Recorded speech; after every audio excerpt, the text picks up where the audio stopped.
What's up, guys? Back with the, I believe this is a third video of the CRF110 build series.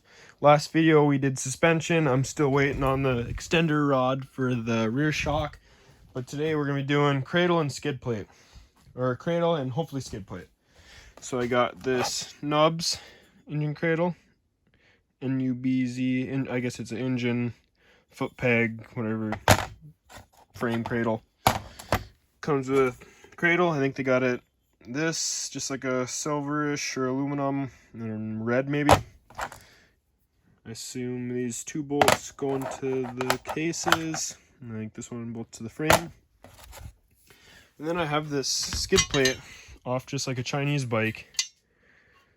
I'm gonna try to make this work. I tried to mock it up and I think my pipe was hitting somewhere in here, but maybe I can Dremel some and make it work.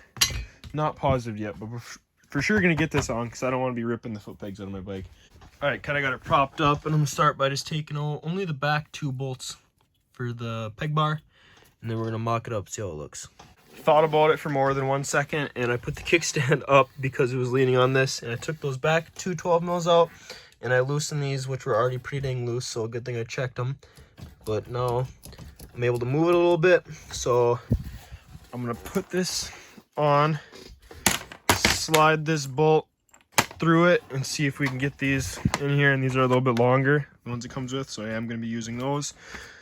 And yeah, mock it up and see what happens. All right, that was super simple and straightforward actually. All it was that 13 mil bolt, 13 mil both sides, and the 6 mil Allens. And I still have these guys here loose.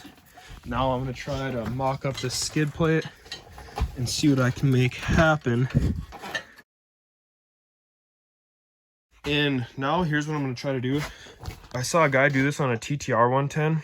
It's the Airtime, I think it's off Amazon or eBay. It was like 30 bucks, not even.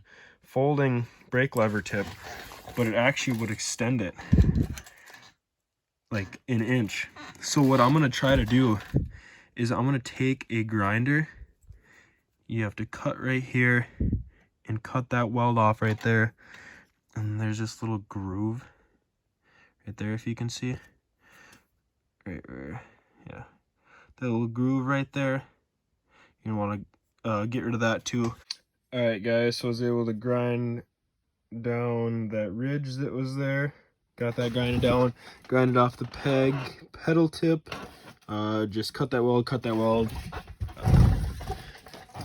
And just kind of, pulled on it, worked it loose. The back weld's kind of hard to get to, but I just cut this one off first and then blah, blah, blah. Doesn't matter, you'll figure it out. So now I marked where that hole is. Right there, if it'll focus, probably not. All right, there we go. So I marked where that hole is. Now I'm gonna find a drill bit that's roughly the same size as this. If anything, go a little bit smaller. And then I'm gonna find a bolt to put in there and see how that works. All right, guys, got it on here. Works. So that's flat up against there. About 1 1/8 inches. So I think, I don't know, what do the regular ones extend? About 1 inch. So that's basically the same as that. And this one, see if you dump it, it actually swings in like that, which is kind of nice. Looks pretty good with the big pegs. And, oh yeah, feels a lot better also. So I mean, only time can tell. I'll have to ride it, see how I like it. But I mean, it's got decent grip on it, nothing crazy. I kind of wish it didn't do that, honestly, but who knows? Maybe you just crank it tight and do that.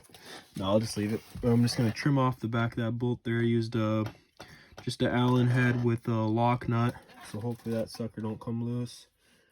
Yeah, I think it should be good. We got this. So on my KLX, I got rid of the kickstand. I was like, oh, I don't need that, blah, blah. Honestly, I kind of like having the kickstand, but without it, or with the kickstand now and the tall suspension, the bike sits way over, and if you're in the sand, like, it's not far from falling over. So even in here, I lay a 2x4 down to give it some extra leverage, but instead of just bringing a 2x4 with me everywhere, I ordered this Luxe Kickstand, and like all the other videos, I'll have the links to all the parts in the description. So yeah, we're gonna throw this bad boy on there. Nice and extended. Hopefully it's not too long, but I don't think it will be. Before I forget, this is a magnetic drain plug from T-Bolt. Here's the part number in case I forget to put it in there. But you definitely want a magnetic drain plug. I'm not going to be putting it on right now because I just did change the oil. Got that break-in oil out of there. But, I mean, if your clutches or shavings or like, I don't know, just normal shaving from motor wear, you don't want that. But it was a 15, or was it a 14 or 17? 14 and 17. Take the nut off, and you actually have to unthread this because it does thread into the kickstand. But yeah, pull the spring off. I used an exhaust spring puller, homemade one. Now let's see how she sits. I'll get her on level ground. Oh yeah, sits up perfect now. I'm gonna push it in the soggy dirt and see if it tips over or not. I like that. I'm glad I spent the money on it. It's got more of a footprint at the bottom down there, so it doesn't. And this is like, as you can see, this is wet dirt. I mean, it's been snowing and melting, and it sits nice now. This is perfect. So I'm glad I spent the money on that. And that's from Luxe. I'll throw that part number in the description too. And I guess I don't know what clip you're gonna see next. I'm sure it'll be compiled in with some other build. What's up, Nelly? Hey. What's up? All right, to finish off the CRF110 build, we got part 3 here, and my girlfriend Jen's gonna be helping me install the skid plate. It's from Peak. I'll put the link in the description. Looks really nice. I went for the black one, which I can only find with the shift shaft brace, which I already have, but my buddy needs one of these, so it worked out. So the one problem with the newer CRF110s, as you see I have this tap out, is this hole is not tapped stock. So you do have to tap that hole out, which is kind of stupid. And it's looking like I'm actually gonna have to unbolt my exhaust, at least from here, and then slide it out so I can get into that. I think you gotta drill the rest of the hole out all the way to the end, and then tap it with this, I think it's a 6mm tap. I'll have to look, I'll put that in the description too. Pull the exhaust off and we'll start drilling and tapping. All right, so before you tap this hole, you gotta drill it out all the way through. It's not drilled all the way, and this is not the right size drill bit. A little bit too small, but better too small than too big.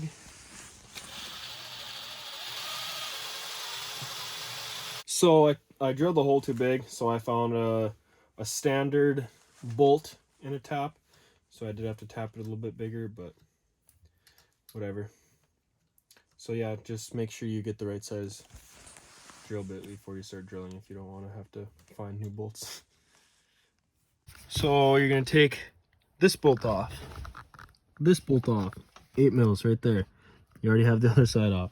You're going to loosen these 12mm, and I actually took them off and took the washer out of them just because that's about, I don't know, I mean, you're losing threads into the case, so I figured I'd take the washer off.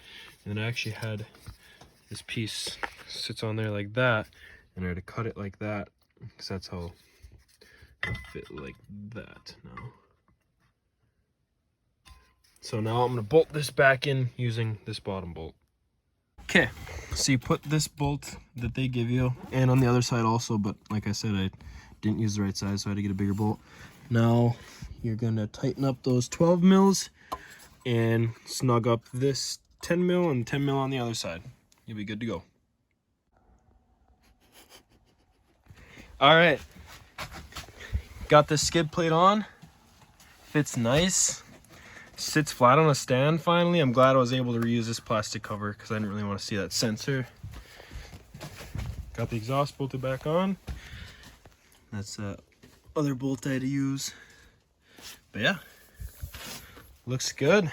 And the exhaust will be the next video. Stay tuned for part 4 of the exhaust. Anything you want to say? There's hair in the back of your phone case.